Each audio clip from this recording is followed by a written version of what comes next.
They seek him here, they seek him there. His clothes are loud, but never square. It will make or break him, so he's got to buy the best, 'cause he's a dedicated follower of fashion. And when he does his little rounds round the boutiques of London town, eagerly pursuing all the latest fads and trends, 'cause he's a dedicated follower of fashion. Oh yes he is, oh yes he is. He thinks he is a flower to be looked at, and when he pulls his frilly nylon panties right up tight, he feels a dedicated follower of fashion. Oh yes he is, oh yes he is. There's one thing that he loves, and that is flattery. One week he's in polka dots, the next week he's in stripes, 'cause he's a dedicated follower of fashion.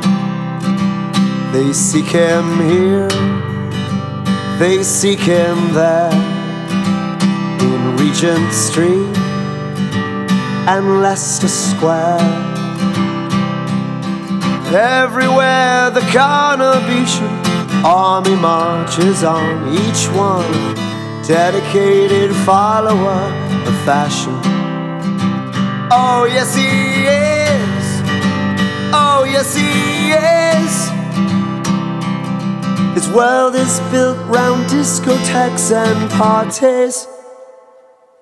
This pleasure-seeking individual always looks his best, 'cause he's a dedicated follower of fashion. Oh yes he is, oh yes he is. He flits from shop to shop just like a butterfly. In matters of the cloth he is as fickle as can be, 'cause he's a dedicated follower of fashion. 'Cause he's a dedicated follower of fashion. 'Cause he's a dedicated follower of fashion.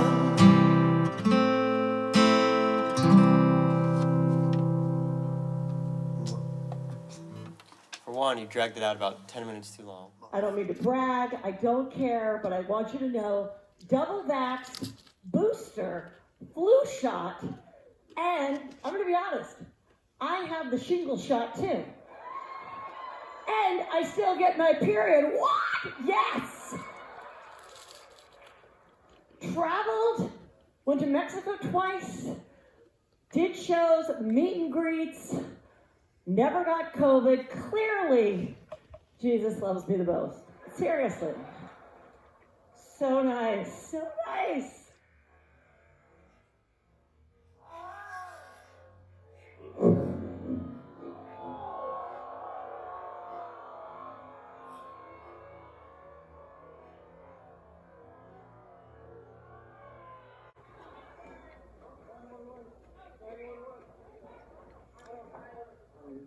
What happened right there was just really crazy and sad, and it shocked a lot of people.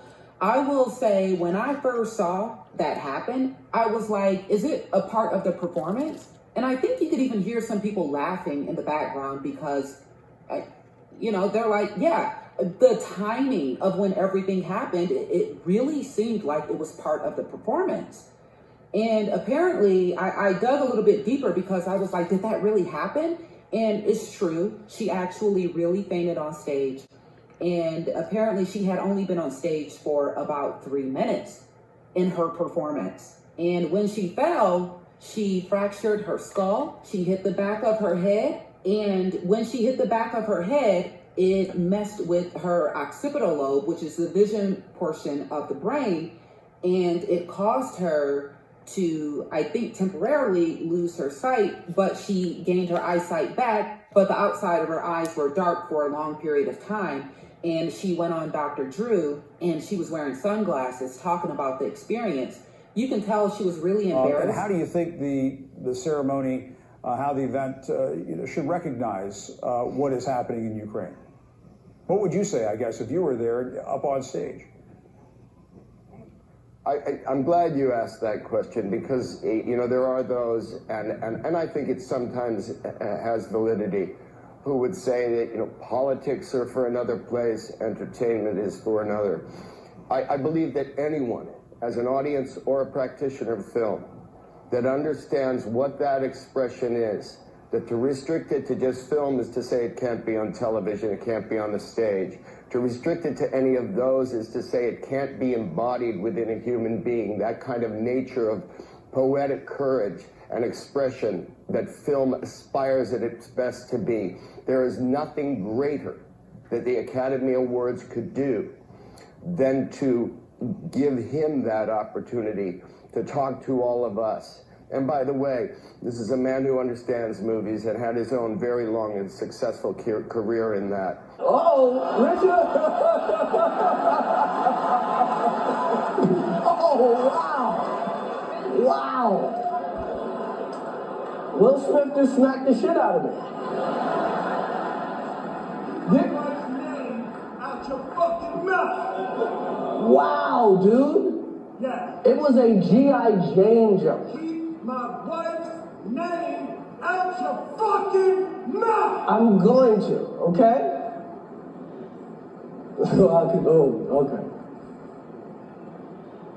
That was a greatest night in the history of television. Okay. So I was watching the Radical Left Oscars tonight. How about that? And all of a sudden, I'm watching The Fresh Prince of Bel-Air. Okay, we used to respect the Fresh Prince, but he never became the Fresh King of Bel-Air because he failed like a dog. So they tried to give him a new movie. They said, "Oh, you're King Richard now, sir." But no, you don't get to just have different kingdoms. Either you're the King of Bel-Air or you're a failed prince. You don't get to just become King Richard. So he's very upset, and he walks on stage, and he walked right up to Dave Chappelle, who made a joke about his wife, and I have total respect for my wife, so I appreciate when a man stands up for his wife, because I have so much respect for my wife. I won't even tell them when I'm cheating. I let the tabloids do that, because it's called respect for your wife. So he got up, and he looked Kevin Hart right in the face and slapped the crap out of him, and I respect that. But then the radical left Oscars audience, you didn't see any police. They defunded the Oscars police because not a single officer showed up. I wonder why. And Bill Cosby was left on stage just trying to tell jokes while the failed Prince of Bel-Air was screaming curse words at him. And the radical left, they applaud. They go, "This is diversity. Black on black crime at our Oscars. It's a beautiful thing. Yes, let's watch boring movies and watch the failed Prince of Bel-Air, just run and attack Richard Pryor, and it's a total disgrace." So we wish Eddie Murphy a quick recovery from the attack by Bill Smith, okay? And, we're never watching the Oscars again. This is why they can't nominate somebody like Kirk Cameron or Scott Baio or Kevin Sorbo, because they wouldn't allow this. They would step in right away with a strong Second Amendment and stop the violence. So good luck, Academy Awards, radical left losers, crime going rampant. So sad.